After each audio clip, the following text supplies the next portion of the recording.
Hello বন্ধুরা, good morning. কেমন আছো তোমরা? আশা করি সবাই ভীষণ ভালো আছো। আর তোমাদের ভালোবাসায় আমরা অনেকটা ভালো আছি। সিম্পল লাইফ ভিলেজ চ্যানেলে তোমাদের সবাইকে স্বাগত জানাই। আবারও নতুন একটি ব্লগ নিয়ে চলে এলাম। তোমরা সবাই আমার সাথে থাকো আর শুরু থেকে শেষ অবধি ব্লগটা দেখতে থাকো। আশা করছি আজকের ব্লগটাও তোমাদের খুব ভালো লাগবে। তো বন্ধুরা, তোমাদের সবাইকে সাথে নিয়ে আজকের ব্লগটা আমি শুরু করছি। তো আজকের ব্লগটা আমি সকালের শুধু আজকে তোমাদের সাথে শেয়ার করব যে সকালবেলাটা আমি কিভাবে দিনটা শুরু করি। তো আজকের ব্লগটা আমি খুব ছোট্ট করে তোমাদেরকে শেয়ার করছি। তো চলো তোমরা সেই সত্যি ব্লগটা দেখতে থাকো। তো সকালবেলা ঘুম থেকে উঠে আমি আগে ঝাড়ঝাঁটাগুলো দিয়েছি।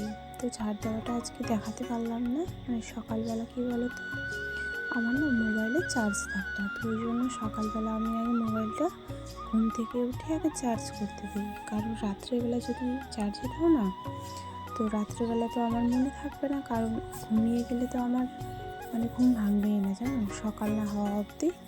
তো ওই জন্য আমি রাত্রেবেলা করে কোনোদিনও মোবাইল চার্জে দিই না।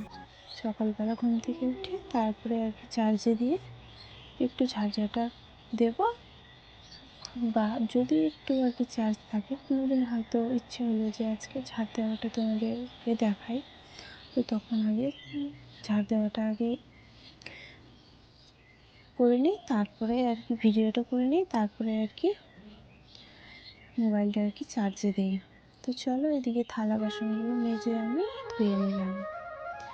তো আমি আমাদের মাটির ঘর কীভাবে পুরো বাড়িটায় কীভাবে লেপি অনেকবার ভিডিও দিয়েছি। তো আমাদের এখন বাড়ির অবস্থা অন্যরকম হয়ে গেছে। তো চলো তোমাদের সবটা আজকে শেয়ার করবো যে আমি কোথায় কোথায় প্রত্যেক দিন লেপে থাকি মাটির ঘর বা মাটির রান্নাঘর, মাটির উনুন। চলো তোমার সঙ্গে থাকো।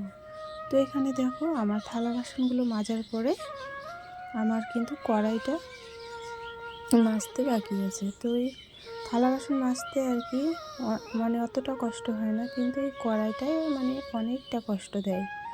তো তবুও আমি এই কড়াইয়ের যে তেলে যে কালচে ভাবটা না, ওই ইয়েটা তুলতেই পারলাম না। তো দেখো আমাদের পুকুরের জলটা না অনেকটা শুকিয়ে গেছে। তো কাজ থালা বাসন ধোয়ার খুব অসুবিধা হচ্ছে এখানে, জলটা কমে যাওয়ার জন্য তো চলো রান্নাঘরে এখন এসে রান্নাঘরটা ভালো করে ঝাড় দিয়ে নেব, তারপরে রান্নাঘরটা লেপে নেব। তো আমাদের সকালবেলাটা জানো রান্নাঘরটা একটু অন্ধকার হয়ে থাকে, আর যখন একটু রোদ ওঠে তখন একটু পরিষ্কার দেখা যায়। নাহলে এই আবছা আবছা আর অন্ধকার অন্ধকার লাগে এরকম। তো এই যে এরকম প্রত্যেক দিন আমি কাজ করি। প্রত্যেক দিন সকালবেলা উঠে ঘুম থেকে ঝাড় দেওয়া থেকে শুরু করে একদম ঘর লাগানো অবধি করতে হয়। আর মা যদি ঘুম থেকে একটু আগে ওঠে তাহলে একটু থালা বাসনগুলো ধুয়ে রাখে। আর আজকে আমি সবগুলোই করেছি, কারণ মা শরীরটা খুব খারাপ। তো মা একটু উঠতে দেরি করেছে, ওই জন্য আমি একটা একটা করে কাজগুলো করে নিয়েছি। আমি যদি সময় পাই সময় যদি হাতে থাকে আমার, তাহলে আমি করে নিই। মা যদি না ওঠে, আর উঠলে পরে তো মাকেও বসে থাকতে ইচ্ছে করে না, তো তখন একটু হাতে হাতে আমার কাজগুলো করে দেয়। তো আমি কিছু বলি না, কারণ আমার মা যেরকম সেরকম এই মাও আমার নিজের মতো। তো সবাইকে আমি নিজেরই ভাবি। আমার নিজের যদি মা হতো তাহলে তো এরকম করতে পারতাম না, তাই না? তো সবাইকে সমান চোখে আমি দেখি। তো কি আর বলা যাবে।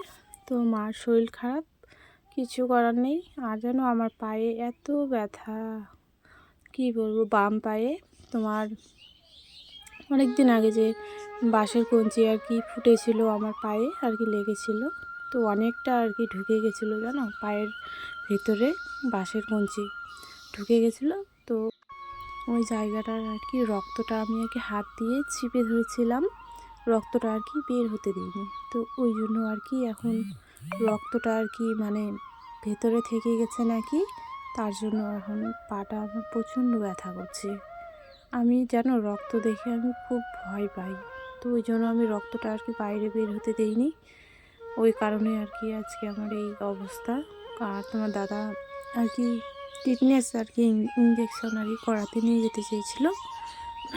তো আমি আর কি ওই সুই দেখে খুব ভয় লাগে আমার, ওই জন্য আমি যাইনি। তো আমারই ভুল, এখন আমি সেই ভুলের মাসুলটা আর কি পাচ্ছি আমি। তো আমার পায়ে খুব ব্যথা করছে, এমনি বেড়াতে কোনো অসুবিধা নেই, যখন আমি মানে নিচে যখন বসছি না, পায়ে যখন চাপটা লাগছে, এই বিশেষ করে এই ঘর লেপানোর সময় মানে পায়ে যখন চাপটা থাকছে কি না, তখন এত ব্যথা করছে, আমি মানে ঝট করে আর কি উঠে দাঁড়াতে পারছি না। এরকম একটা আর কি হচ্ছে আমার সাথে কয়েকদিন ধরেই, মনে করো 5-6 দিন ধরে এরকম প্রচণ্ড ব্যথা করছে পায়ে।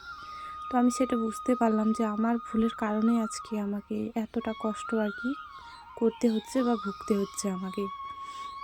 তো যদি কারো হাত পা কেটে যায় তাহলে রক্তটা না বের হতে দেবা, যারই হোক না কেন রক্তটা বাইরে বের হতে দেবা, নাহলে ভিতরে ওই রক্তটা যদি থেকে যায় কি না, তাহলে অসুবিধা হতে পারে।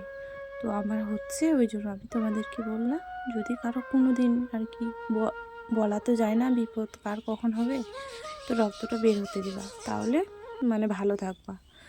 তো আমি ভালো নেই, আমার পাটা প্রচণ্ড ব্যথা, তো কাজ তো করতেই হবে তাই না, কষ্ট করে আর কি কোনো রকম কাজগুলো আমি করি। তো চলো আজকের মতো এখানে বিদায় নিচ্ছি। ভিডিওটা তোমাদের কেমন লেগেছে অবশ্যই কমেন্ট করো।